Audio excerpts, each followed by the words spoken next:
اللہ تعالیٰ نے باقی سارے رشتوں سے ممتاز اور الگ بنایا ہے۔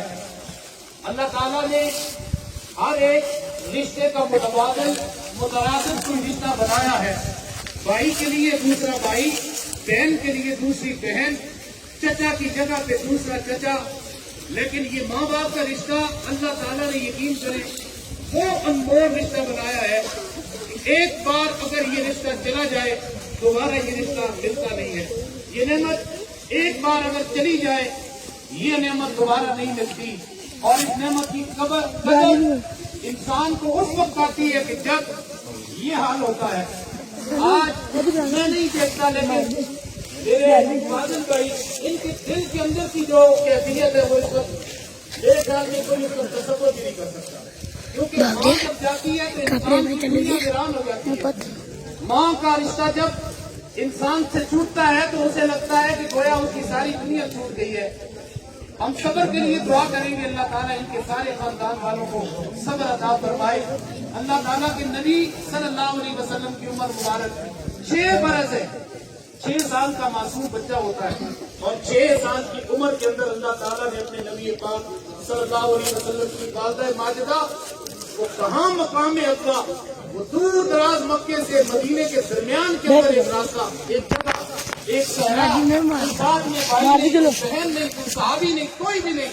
اس وقت تو 6 سال کی معصوم کی عمر ہے اور آپ کے پاس کوئی سہارا دینے والا بھی نہیں۔ اللہ اکبر۔ نبی پاک صلی اللہ علیہ وسلم کی والدہ ماجدہ کی طبیعت اچانک وہاں پہ ناساز ہو جاتی ہے۔ حضور کو اپنے پاس بلایا اور بلا کر فرمایا، اے میرے سونے محمد روتا کیوں ہے؟ اے میرے سونے محمد آج میرے سینے کے ساتھ لگ جا۔ حضور کو آپ کی والدہ ماجدہ سیدہ کائنات سیدہ آمنہ سلام اللہ علیہ آپ نے اپنے سینے کے ساتھ لگایا اور لگا کے فرمایا، میرے سونے محمد تجھے رونے کی ضرورت نہیں ہے، تجھے پریشان ہونے کی ضرورت نہیں ہے، کیونکہ تیری ولادت کے وقت میں نے محبت کے ساتھ، پیار کے ساتھ، محبت کے ساتھ اپنے والدین کے چہرے کی زیارت کرو گے، اللہ تعالیٰ کو میں مقبول حج کا ثواب عطا فرمائے۔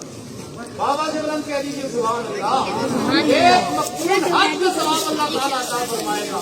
سال آئے گا ذی الحج کا، کوئی ہم میں سے گارنٹی کے ساتھ نہیں کہہ سکتا کہ میرا حج قبول ہو گیا ہے، لیکن رب تعالیٰ نے فرمایا ہم نے تیرے گھر کے اندر تو تیرے سفید بالوں والا تیرا باپ ہے، محبت کی نگاہ سے اسے دیکھتا جا، اللہ تجھے حج کا ثواب عطا فرمائے۔ تیری پوری ماں ہے، اس کا دیدار کرتا چلا جا، اور بھائی آ جاتی اپنا اپنی دیدار کرنے، آخری حج کرنے، فرمایا اپنے ماں کو محبت کی نگاہ سے دیکھتا چلا جائے گا، اللہ تعالیٰ تجھے مقبول حج کا ثواب عطا فرمائے گا۔ فرمایا تو جتنی بار بھی دیکھتا چلا۔ حضور نے ایک دن اسی طرح سے جمع غفیر لگا ہے اور صحابہ کرام کی جمع غفیر، اس کے حوالے سے 2 روایات۔ ایک روایت ملتی ہے کہ آپ عمرۃ القضاء، روایت ملتی ہے کہ مسجد نبی میں حضور نے دیکھا تو بیٹے کو جب بھی عزت احترام اور جب بھی اسے معاشرے کے اندر مرتبہ ملے پھر اسے ماں کی یاد آتی ہے۔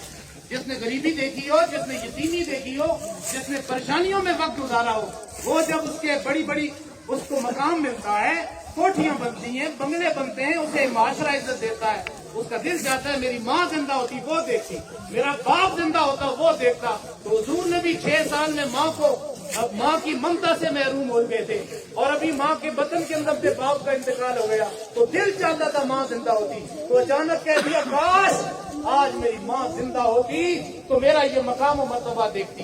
کسی صحابی نے کہا تو یہاں پہ سفید داڑیوں والے بھی آج یہ بات سن کے میرے خیال میں ان کے بھی آنکھوں سے آنسو چھپکیں گے۔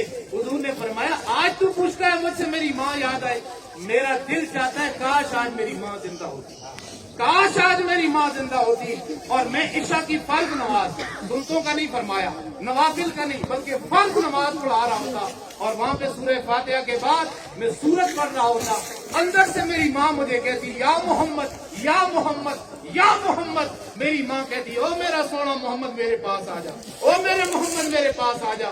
حضور نے فرمایا اللہ کی عزت و جلال کی قسم میں اپنی فرض نماز چھوڑ کے ماں کے قدموں کے اندر چلا جاتا، اس لیے کہ ماں راضی ہو جاتی تو رب رحمان بھی راضی ہو جاتا۔ اگر ماں راضی لیتا، کاش ماں باپ کے لیے ایسے کر لیتا، وہ سارے پھر بعد کے